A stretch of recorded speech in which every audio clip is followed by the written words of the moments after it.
Kamusta na po? Kamusta na po kayong lahat? Mapagpalang araw po sa inyo. Mapagpalang araw, tanghali, hapon, gabi po sa Pilipinas po at saka sa labas ng bansa.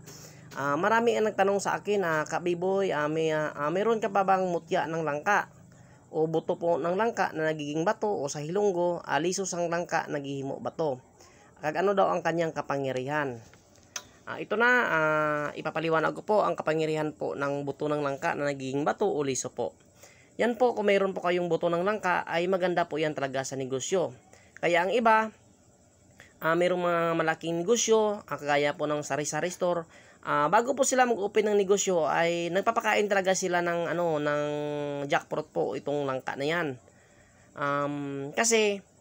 Bakit? Kasi ang langka ay napakabango talaga yan pagdating po sa negosyo. Alam niyo naman ang langka pag naluto ay sobrang mabango po.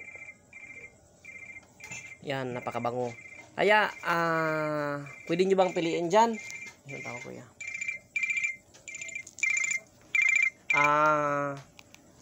Hello bro, magandang gabi. Bro, tawag lang ko bro mamaya bro, nag-vlog pa ako ha. Okay. Ayan, kita nyo yan. Pwede nyo bang dyan? Ito'y kaliwa at yan ay kanan. Pwede nyo bang tagnain, pakutin. Pwede nyo bang hulaan kung saan dyan ang totoong langka talaga na yung kanyang bunga. Yan sa kaliwa, yan sa kanan. Kasi mamaya ay kunin ko yan, sampulan po natin. Yan. Kaya ang buto ng langka, ang kapangyarihan, napakaganda talaga pagdating sa negosyo. Sobrang lakas po, kahit po nakatalikod yung negosyo nyo, ay sobrang bango po talaga. Pag nasa inyo ang buto ng langka na yan, yan po ang kanyang kapangyarihan. At syempre, meron yan din po kapangyarihan na masamang espiritu po, kaya niya pong tabuyin.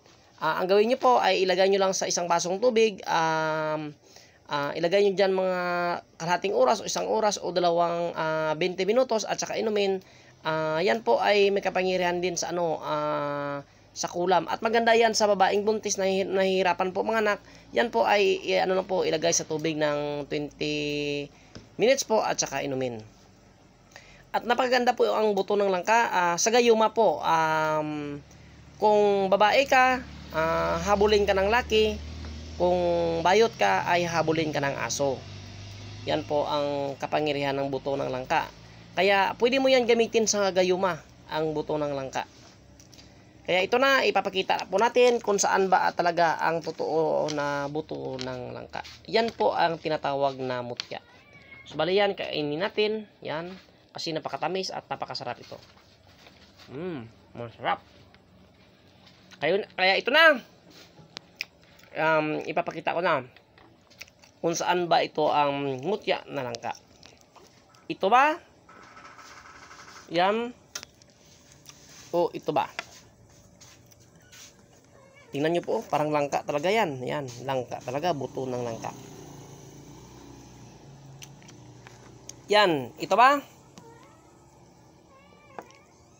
Ay, sorry, saan na yun? Sarap, matamis. Yan. Ito po ang totoo na buto ng langka. Kasi tingnan nyo nga, ipukpok ko. Yan. Parang itong isa subukan natin. Yan, ito. Yan.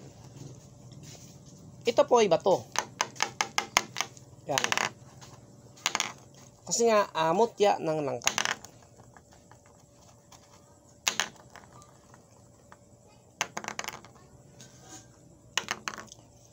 Yan. Kaya tinatawag sang mutya kasi nga buto ng langka nagiging bato. Kaya tinatawag na mutya. Yan na, nasagot ko na po ang iyong mga katanungan. Maganda sa negosyo, maganda pang gayuma.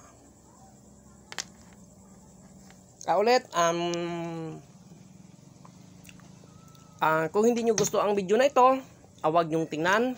Hanap po kayo ng iba pong gusto nyo pong video.